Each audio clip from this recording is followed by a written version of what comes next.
My ex-husband refuses to pay child support and lies about being poor, so I'm making sure he stays broke. Here's what happened. Subscribe to Am I the Jerk on YouTube and hit the bell for notifications.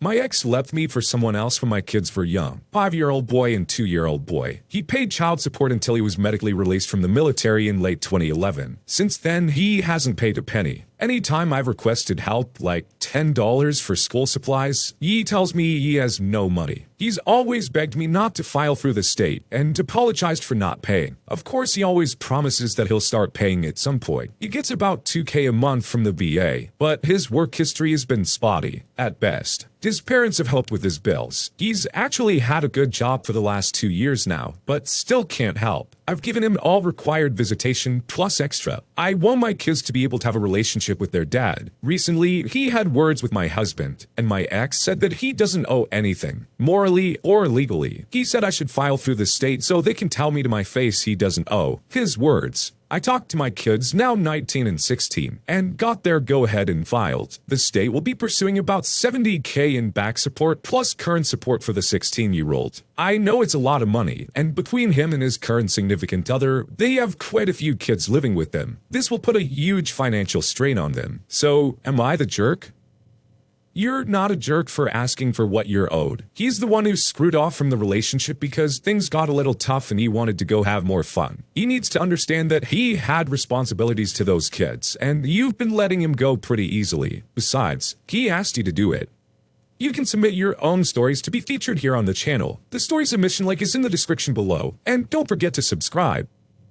Male Karen seems to think that I work here despite the fact that I have a baby with me. There's a small thrift store for Jesus type store no more than 2 blocks away from my house, and I spend a fair amount of time there. It's cheap, it's close, and babies grow like weeds. I know a couple of ladies that work there. You try taking a baby to a store staffed by mostly grandmas on a regular basis and not get to know them. And I got to know the layout of the store as well. Fast forward to today. I go to the store, say hello to grandma lady on the cash, exchange mindless chit-chat, blah blah blah. There's only like 3 other people in the store. An old guy and what looks like a middle-aged daughter with her elderly mother. Pretty typical. I start shopping and hanging clothes off the stroller bar. Very clearly shopping. Babe leans out of the stroller and pulls some shirts off the rack. So of course I go to put them back on hangers and hang them on the bar and continue shopping. I go over to the toy section and there's the mother and daughter team trying to get a board game off a high shelf. Since I'm much taller than them, I offer to grab it for them, and they accept. I hand it over and they thank me. Pretty run-of-the-mill for me. It's rare I go to a store and not help a short person reach something. I make my way over to the houseware section, and this is where old guy makes his entrance. He walks up to me holding a blender type thing. You guys check to make sure these things work before you sell them? Don't know, but they have a plug near the cash to test things, and I take my stroller and try to walk away. How do you not know your own policy? I should point out that the employees dress however they like, but wear a bright red vest with the shop's name all over it. I'm wearing a coat and pushing a stroller. I'm sorry, sir, I don't work here. Old guy, now very aggressive and a weird purple-red color, cuts me off. Bullcrap, I just saw you stocking the shelves and making a sale. Don't you lie to me. I'm sorry, I was just picking up after my baby. I make a gesture to the stroller I'm pushing that has my purchases on it, and I was helping those ladies before. Oh, I see. You'll help them, but you won't help me, yay? Is it because I'm a man? Get me your manager. By now, of course, Grandma Lady has noticed what was happening and came walking over. Sir, we don't allow people to abuse our customers like this. I'm gonna have to ask you to leave if you don't stop. She's not a customer, she's an employee. That saw her. Sir, she doesn't work here. Bull crap. I don't work here, and neither does my son. It's like he hadn't noticed the baby before, despite the giant stroller I've been holding onto this whole time, because he looks down and his face got even more purple and red, and he grumbled, "Bull crap," and walked away. I finished my shopping, checked out, and had a nice giggle about the whole ordeal with Grandma Lady. We've had this conversation before, guys. Use your eyes, take in your surroundings, and make a logical conclusion about the situation. Yeah, she was helping someone. Yeah, she put some stuff back on a shelf, but she has a baby with her. She's probably not working. They were just helping someone get something from the top shelf and cleaning up after the mess their kid had made. You know, like any decent person might do. I'm sure if they had the information to be able to help you, they would have helped you too. But guess what? They don't actually work there. And no one's gonna say they don't work there just because they don't want to help you. What? They're just gonna pick you out of a crowd and say, yeah, everyone else, but not him.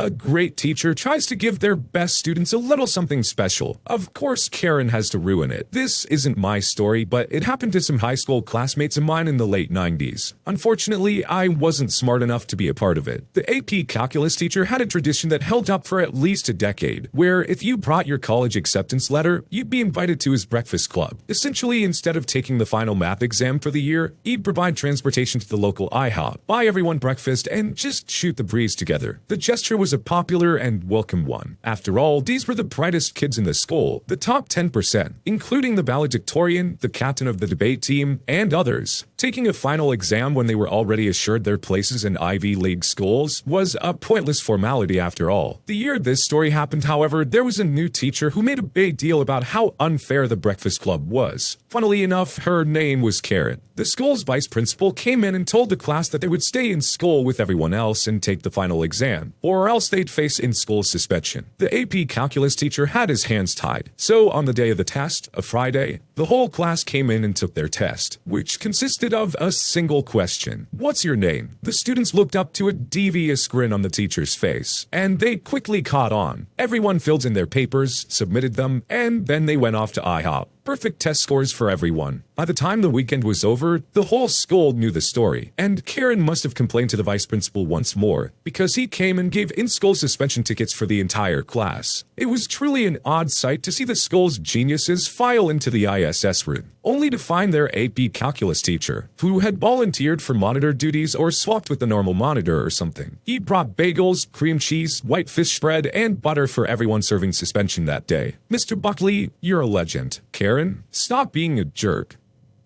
Who cares what they do if they've already gotten into the school they want to go to? They've worked really hard for the last 4 years to get to where they are. Let them have one day, Karen. It's a reward for those kids doing really well and working hard. Just because other kids aren't able to perform at the same level as these ones that are being rewarded, doesn't mean that they shouldn't be rewarded. It's kind of like a participation trophy. If you're just giving it to everyone, you're taking away from the significance of it. And on the other side, if no one gets it at all, then you're taking it away from the kids who have actually earned it. You're taking away the lesson that if you work hard in life, that you'll be rewarded. I think that's a more valuable lesson than some math exam that doesn't matter anyway. I left my jerk boyfriend stranded at a party after he made a joke at my expense, completely embarrassing me. I, 19-year-old female, have been with my boyfriend, 25-year-old male, for about 6 months. We don't live together, but I spend a lot of my time at his place. A week ago or so, I was feeling quite sick. Not wanting to drive home, I spent the night at his place. He woke me up at about 5 a.m., and to my great embarrassment, I had wet the bed. I helped him clean up the best I could. I had a temperature of about 103.8 degrees Fahrenheit, and he took me to the hospital and they kept me overnight. A few days later, when I saw him again, I apologized for what happened. He told me it's all right and that he got me a gift. He pulled out a package of adult diapers and threw them at me. I told him that I didn't think it was very funny and explained that I was embarrassed, but he thought it was hilarious. I decided to let it go and talk about it later. We went to a party that night. Not really a party, just us and 6 other friends. It was about an hour away. I drove since he doesn't have a car. After he had a few beers, he started loudly telling them what had happened, forgetting to mention that I was sick and had a high fever, just telling the part of me wetting the bed and him buying the diapers. He encouraged my friends to joke about it, and after trying to explain but being talked over or laughed at, I laughed and went home. My boyfriend is obviously quite upset I left without him. I just didn't want to be stuck in a car with him for over an hour. He sent me several texts since then, most of which are calling me too sensitive and not able to take a joke. Some of my friends agree with him. Am I the jerk? Sounds like your boyfriend is rather immature. It's obviously something that you had no control over, and you were feeling extremely under the weather and had to go to the hospital as a result. No decent boyfriend would do this. You're definitely not the jerk in this scenario. My advice to you is you need an upgrade. Your significant other is supposed to be supportive of you, not this. This is just degrading. He seems to thoroughly be enjoying your embarrassment. That's just not acceptable. My friend's husband cheated, lied, and left her for another woman. So I ruined his life. This happened about 4 years ago, but I recently found out how part of my revenge panned out, which is what prompted me to post this. I've never shared this with anyone before. My mom has been best friends with Eileen since they were both kids, and Eileen has kind of been like an aunt to me. About 5 years ago, Eileen's husband of more than 25 years surprised her by asking for a divorce. Eileen lived about 6 hours away from my mom at the time, and I lived out of state, so I didn't find out how everything went down until a few months after their divorce was finalized. Unfortunately, Eileen's life kind of spiraled out of control after the separation/divorce. She developed depression and a drinking problem, but my mom and some other childhood friends were able to convince her to move back to her hometown, and then they convinced her to go to rehab. I moved back home shortly before Eileen went to rehab, and because my school/work schedule was pretty flexible, I was able to house sit and take care of some stuff while she was in rehab. The first time I visited her in rehab, I got the whole divorce story, and it was bad. Eileen's ex, Jeff, hadn't talked to Eileen about any problems prior to asking for the divorce, so she just assumed he fell out of love with her. But I was immediately skeptical about the things Eileen told me. First, Jeff was an executive at a pharmaceutical company earning mid-six figures, was fired from his job a year before they split up, and decided to take a break before looking for another job. It was weird to me that Jeff decided to take a break from work, because he'd always been such a workaholic. Eileen hasn't worked in years because of a disability, but she has some property in a trust her parents left her that's let her live a comfortable life without working. Jeff and Eileen lived off money from the trust while he was unemployed. Then, after Jeff said he wanted a divorce, he refused to go to couples therapy or talk about why he wanted the divorce. The only thing he would say was that they had grown apart, and that he was sick of being with a woman like Eileen. He said Eileen's mother was right about her. Eileen's mother was a classic narcissist. She bullied Eileen horribly about her attractiveness, weight, intelligence, everything, which caused a lot of psychological problems that Jeff knows about. Finally, right after the divorce was finalized, Jeff moved out of state, but to a state he didn't have any family or connections in. Jeff's parents are still alive and in their 80s or 90s, and Jeff is pretty close to them, so it didn't make any sense to me why Jeff wouldn't move to be close to them if he wanted to move after the divorce. I didn't say anything to Eileen because I didn't want to upset her, but I thought Jeff might be having an affair, had orchestrated his unemployment to avoid paying alimony, and then moved out of state to be with his mistress. I just didn't have a way to confirm it at the time. Then Eileen asked me to look for a box of Jeff's stuff he'd asked her to hold for him until he moved into his new apartment. She told me all the info on the box, contents, and his new address was in an email he sent her. She gave me the password to her computer so I could access the email. This is where I lucked out. It turns out Jeff had used her computer to set up his email on the computer. I accidentally clicked on the app for his email while I was searching for Eileen's email. I decided to take a peek at his email. The first thing I noticed was that he had mostly stopped using that email address 3 years before, which was about 1 year before he was fired. In a folder for digital receipts, I found a confirmation email for a dating site, which I think he saved there accidentally. I also found a verification email for a new email address. I started to put together a speculative timeline of what happened. I guessed that about 3 years before, Jeff started an affair, and shortly after, he decided to get a new email address to help keep the affair secret. I wanted to access his dating profile to get more information, so I tried to use the forgot password feature to see if I could generate an email that would allow me to reset the password and log in that way. Unfortunately, the dating site didn't recognize Jeff's old email address. I thought I might be able to get into Jeff's new email using his old email to reset the password, and then maybe I could use the new email to get into the dating website, but I didn't want to risk locking Jeff out of his new email and alerting him until I knew more about what he'd done. And here's where I totally lucked out. The email app Jeff downloaded to Eileen's MacBook had a note feature, and super genius Jeff saved some passwords on notes. Most of the passwords weren't helpful, but I did get the password to the dating site and his Twitter and Netflix accounts. I logged into the dating site using his new email address and the password. I was able to read messages Jeff sent to another woman before he broke up with Eileen. The new mistress sent Jeff her email address in one of the messages. I searched Facebook for the mistress's email address and found her profile. I couldn't read the mistress's posts, but she left her photos public. She had recently recent photos of her and Jeff, so I knew they were still together. She also posted a photo of a construction crew breaking ground on a new home for her and Jeff, which was interesting because I got the impression from Eileen that Jeff didn't have a lot of money after the divorce. Here's where my background is important. At the time, I was attending law school. I moved back to my hometown for one semester for a legal residency, and I had access to Lexis's database, specifically their public records database. I had spent a good portion of one of my summer internships tracking down property records